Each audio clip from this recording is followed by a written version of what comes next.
ஐயா, எனக்கு யாராவது உதவி செய்து விட மாட்டார்களா? என் கஷ்டத்தை நீக்கி விட மாட்டார்களா?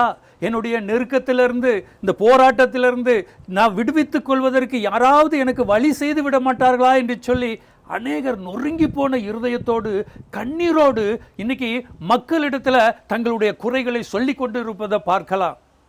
ஆனால் நம்முடைய வேதம் என்ன சொல்கிறது பாருங்க, நொறுங்குண்ட இருதயம் உள்ளவர்களுக்கு கர்த்தர் சமீபமாய் இருந்து நறுங்குண்ட ஆவியுள்ளவர்களை ரட்சிக்கிறார்.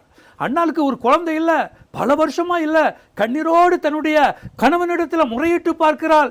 அவள் கண்ணீரை எவ்வளவு செலவழித்திருப்பா பாருங்க.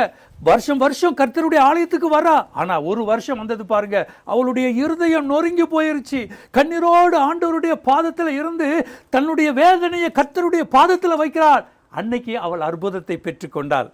இன்றைக்கும் அநேகருடைய வாழ்க்கையில இந்த பாடுகள் நொறுங்குண்ட இருதயத்தோடு நீங்கள் செல்வீர்கள் என்றால், நீங்கள் நிற்க வேண்டிய இடம் கர்த்தருடைய பாதம், கர்த்தருடைய சமூகம். அங்கே இருந்து உங்களுடைய குறைகளை நீங்கள் சொல்வீர்கள் என்றால், கர்த்தர் உங்களுக்கு சமீபமாக இருந்து உங்களுடைய தேவைகளை அவர் சந்திப்பார். அந்நாளுக்கு அற்புதம் செய்த ஆண்டவர் உங்களுக்கு செய்ய மாட்டாரா? நிச்சயமாகவே செய்வார். God plus.